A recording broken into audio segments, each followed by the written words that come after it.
G'day everyone, it's Courtesy and welcome to an On The Back Wheel video. Well, it's finally happened. The Suzuki DR650 is being discontinued. Announced in a press release by Suzuki, they stated that this year's model will be the final DR650. Now, we shouldn't be surprised. It was only back in March 2021 where I did a video saying that we've got to watch out because a lot of dual sports are going to be discontinued because of the upcoming ABS and emissions legislations, and it's finally starting to happen. But seeing the news still makes me sad. I mean, the old DR650 is an absolute stalwart and it's a shame to see it go.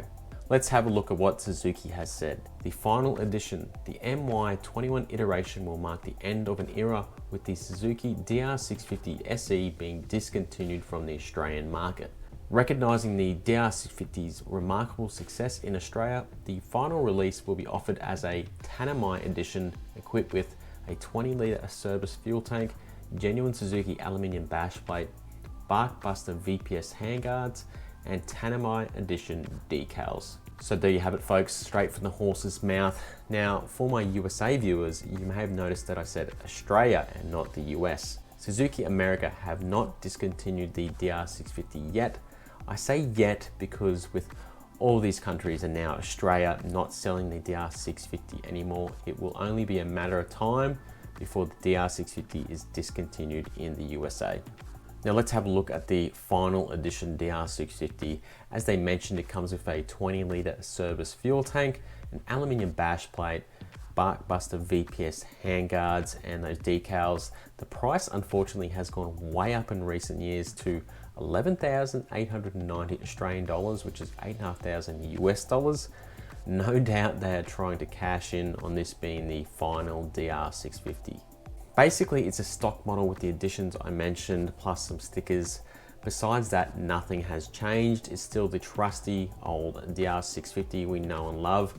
And this isn't a bad thing, as this old school beast is one of the closest things you can get to the dual sport unicorn, besides a couple of other select models like the SWM Super Dual, AJP, and Husqvarna T630. So what does this mean for future DR650s? Well, one would hope Suzuki has half a brain and releases an updated DR650 with a 6-speed transmission, fuel injection, and ABS brakes. That would be the smart thing to do in my opinion.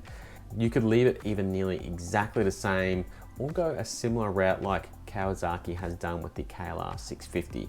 I mean, these things still sell really well, even though they've been basically unchanged since 1996. But you never know what the hell manufacturers are gonna do nowadays. My guess, this is it. You know, this is gonna be the end of the DR650.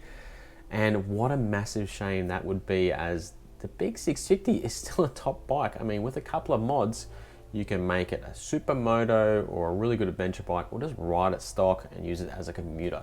So how does this make you feel? Are you disappointed? Are you excited to see what Suzuki do in the future? Let me know in the comments down below. If you like this video, hit that subscribe button and keep it on the back wheel, everyone.